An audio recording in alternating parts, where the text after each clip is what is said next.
Many reports have shown the leftist tilt among our institutions of higher learning, one being an extensive study published by Mitchell Langbert on the National Association of Scholars website on April the 24th. Langbert found that political registration by doctorate-holding professors in top-tier liberal arts colleges is overwhelmingly Democratic, with 39% of the colleges in this study being Republican-free. I want to reiterate that. It means that 39% of the colleges that they studied had no Republicans. Now, whether you're a Republican or not is irrelevant, but it shows a lack of diversity of ideas in my estimation. Aside from actual political party registration, the study found that political affiliation skewed heavily Democratic, with more than 78% of the academic departments having no politically conservative representation. While exceptions do exist among liberal arts institutions, they are few.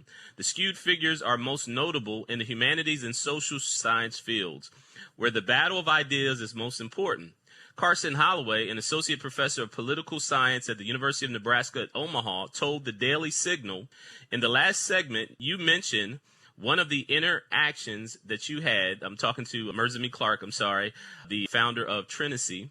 You mentioned one of the interactions that you had in class with people that were not happy about the idea of being a conservative. Can you share any other insights or any experiences that you've had with us about the temperature on these college campuses?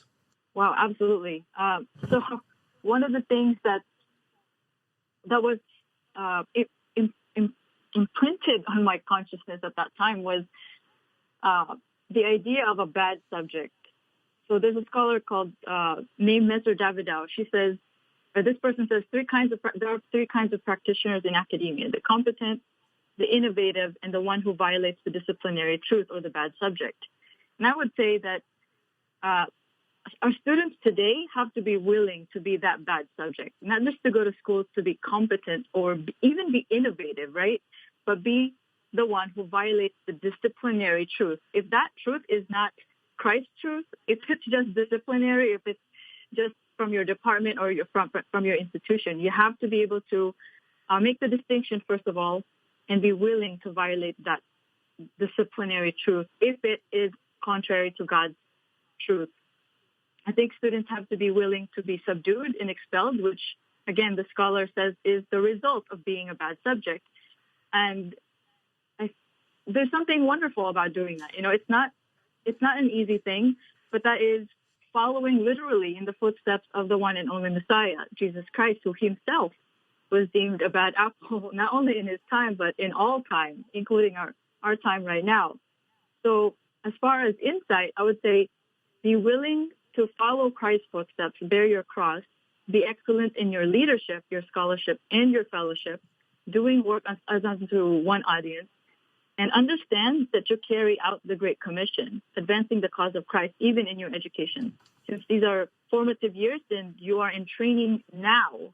I would also say to parents, know what educational institutions purport as their mission, their vision, and their values. Education is touted to be this huge, life-empowering thing, and it is, but education is a mess right now. We need to recognize that. So parents who are listening, know who these institutions supposedly serve through their mission. If they say all people, then hold them account to that. And let them know that you know, and hold them accountable to their stated claims as an active member of society and as someone who loves your daughter or your son. Hold educational institutions to rigorous questioning as well. Where is funding going? What departments and new positions are being created, and for what purposes? We have a lot of departments now named solely to promote diversity, equity, and inclusion.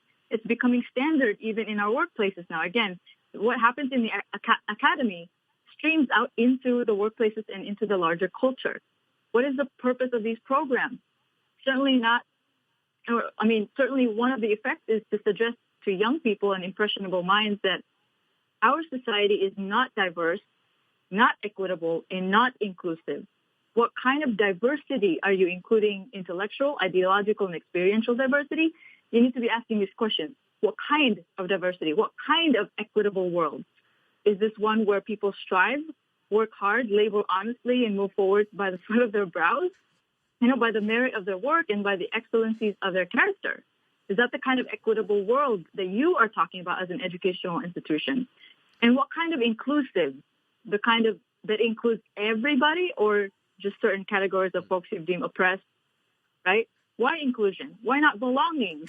Like my professor said, you can be included but not belong. So these are my questions to students and my urgings for parents and for pastors, which is, I think, you're doing really great work here because you are equipping pastors to know the culture and engage the culture. Please continue to shepherd your congregants in understanding the times, because the terminologies and the words are always shifting. It is crazy how you can think that you're in conversation with somebody, but apparently have different definitions of the terms you're using. And you could think that you're in agreement, but you're not. You might be serving two different kinds of Christ.